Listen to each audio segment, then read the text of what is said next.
Bom, vamos lá. Boa tarde, pessoal, tudo bem? Aqui fala a doutora Charlene Gomes, né? E hoje eu dou início a um momento que é para você tirar todas as suas dúvidas. Nós vamos chamar este pequeno momento de pergunta para a doutora, tá? Hoje nós vamos começar com um tema aberto, tá? Que está sendo muito discutido aqui no mercado e tudo mais, para poder atualizar você, trabalhador, e você, empregador, que ainda tem alguma dúvida sobre este assunto. Né, que é sobre a norma regulamentadora número 1, que foi atualizada em 27 de agosto de 2024, pela portaria do Ministério do Trabalho e Emprego, de número 1419, com a sua vigência programada para começar a partir de 24 de maio de 2025. Nesse momento aqui, pergunta para a doutora, pode ficar tranquilo. Eu vou explicar para você tudo sobre essa norma, os pontos principais, tá? Não vou demorar muito, vou ser bem objetivo e bem claro. E é para isso que eu estou criando esse momento. Para você poder conversar, para você poder tirar suas dúvidas e eu poder te esclarecer da forma mais simples e mais prática possível. Porque às vezes a gente conversa com um ou outro colega e aí eles usam os termos que você fica meio perdido, fala, meu Deus, eu não entendi o que esse advogado está me falando. E eu estou aqui para desmistificar, tá?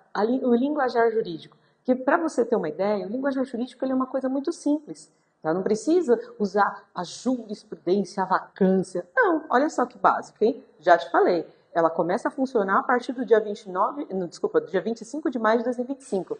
Isso se chama vacância. É o período que ela tem para poder começar a funcionar.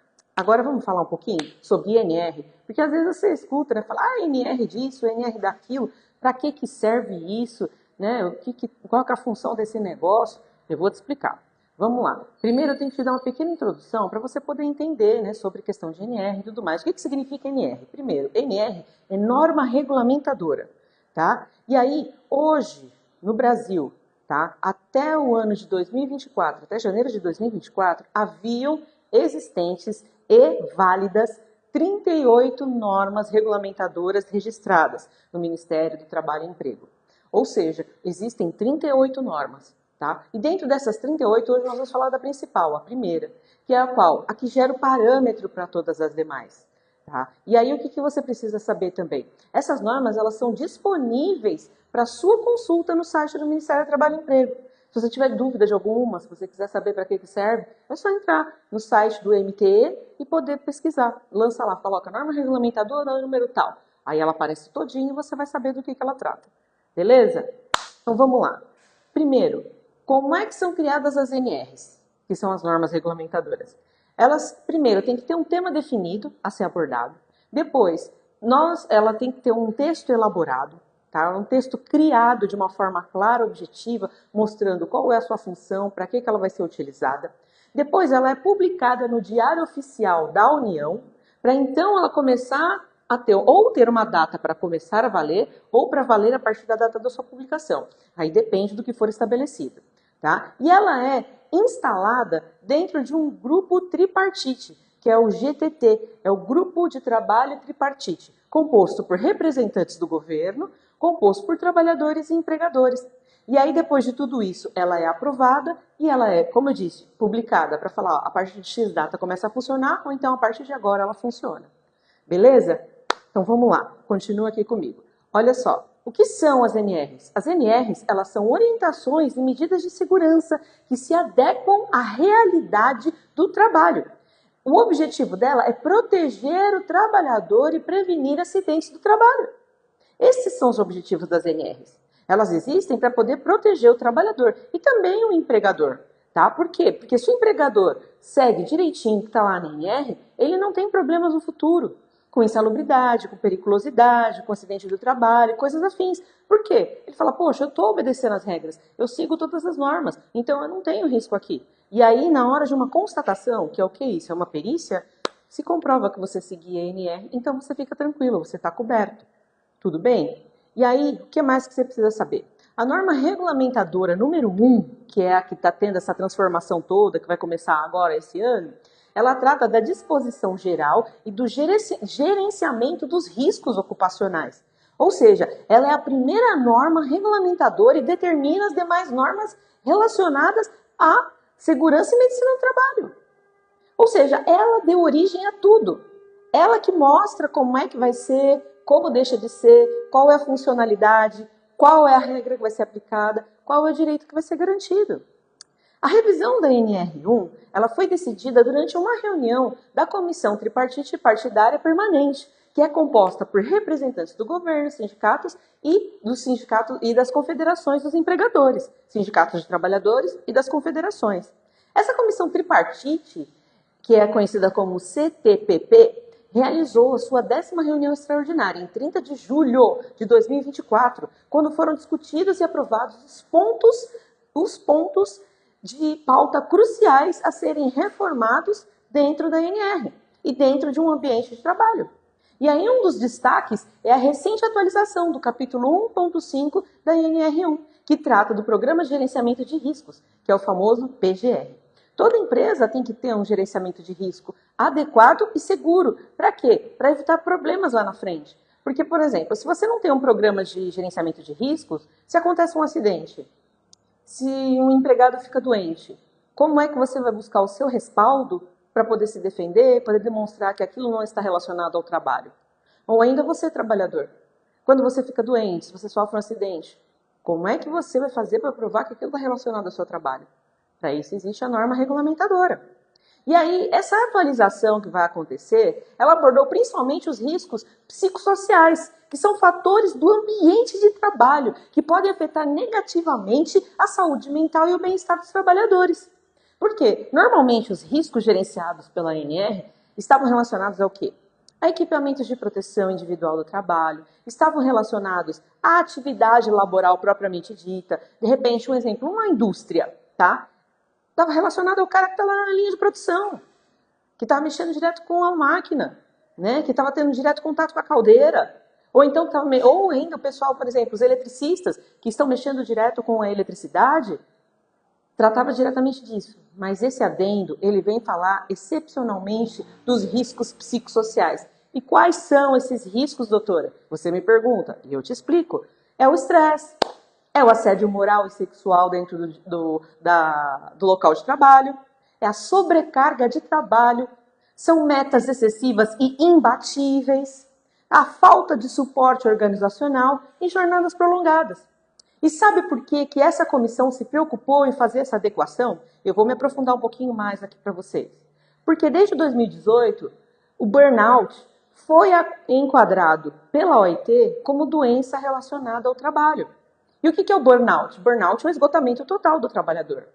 E isso vem acontecendo por esses anos, quando os trabalhadores são expostos a trabalho excessivo, jornadas muito longas, excesso de trabalho, rigor excessivo, a sobrecarga que fala, por exemplo, a pessoa acumular 1, 2, 3, 4, 5 funções.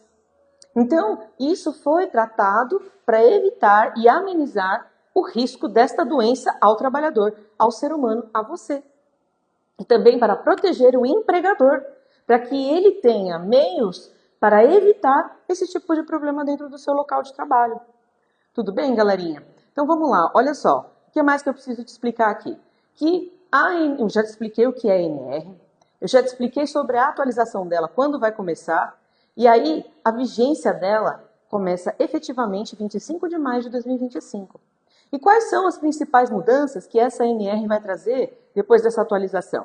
A primeira mudança, isso vai para a parte do empregador, tá? É a digitalização e a desburocratização dos documentos. Porque eles vão ter que reduzir os documentos físicos e utilizar mais os processos eletrônicos. Que nem o e-social vai bombar aqui.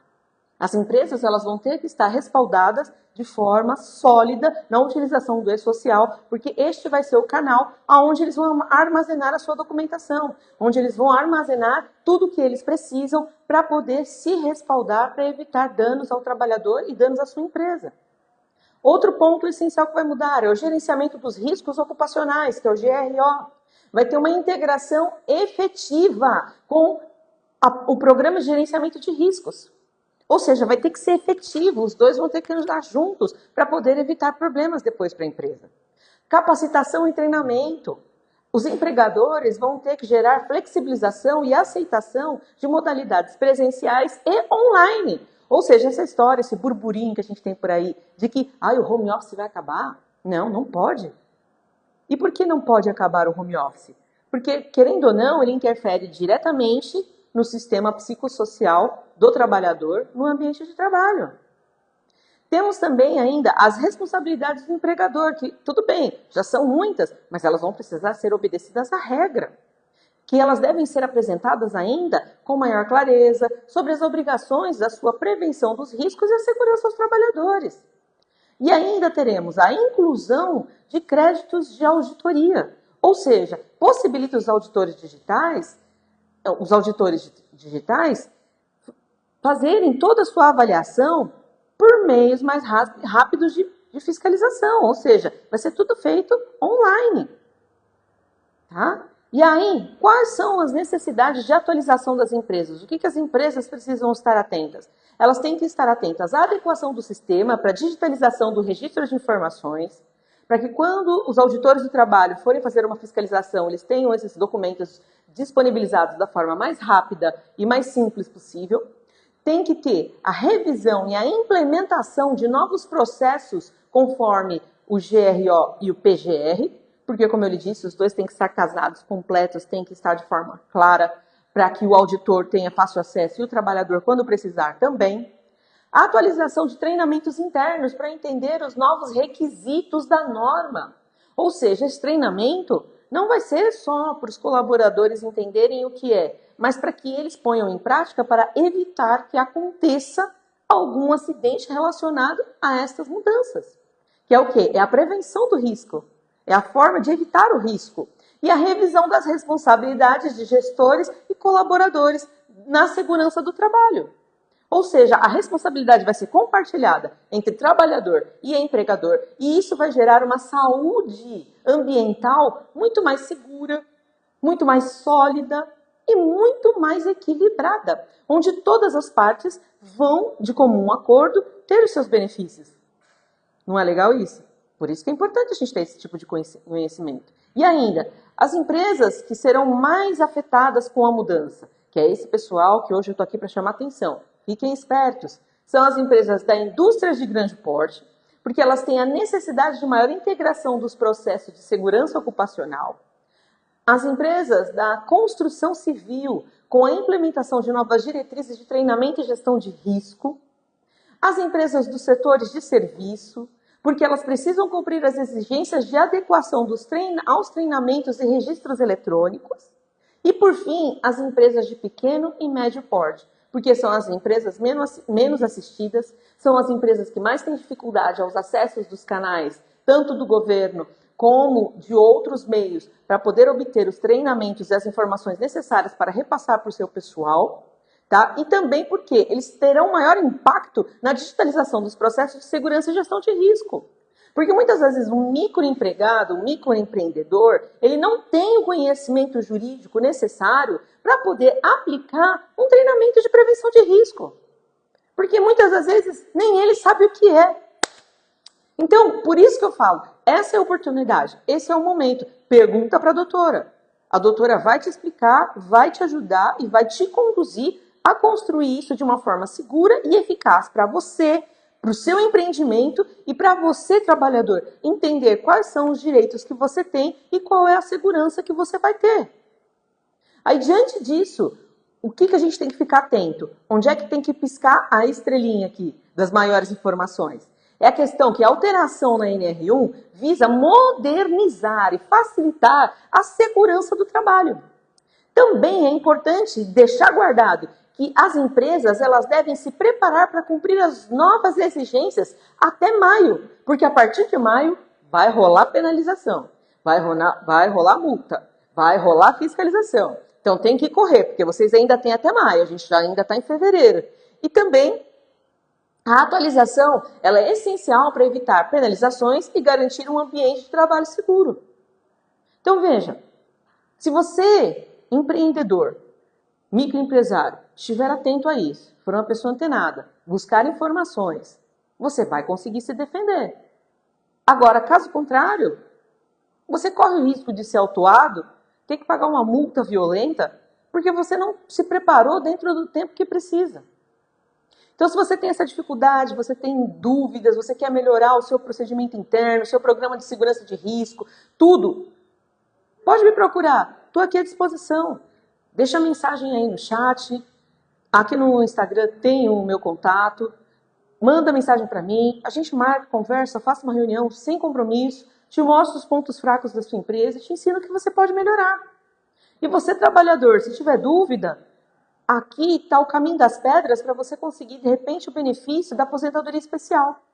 Por quê? Porque os trabalhadores que se enquadram dentro dos requisitos das NRs que falam sobre aposentadoria especial, isso a gente deixa para um outro dia, um outro bate-papo, conseguem reduzir o prazo para se aposentar. Olha que legal, hein? Então, por isso que é importante os dois lados terem conhecimento sobre a importância das NRs. Hoje eu estou aqui para falar sobre isso, porque o prazo já está correndo, gente. A partir de maio, tá? Tudo muda. Então, fiquem atentos às mudanças, busquem conhecimento, busquem profissionais que saibam ajudar vocês, que tenham as informações corretas para poder lhes passar. E eu me coloco mais uma vez aqui à disposição de vocês. Meu nome é Charlene Gomes, sou advogada, trabalhista e empresarial. Se precisar de ajuda, eu estou por aqui. Forte abraço. Boa tarde a todos.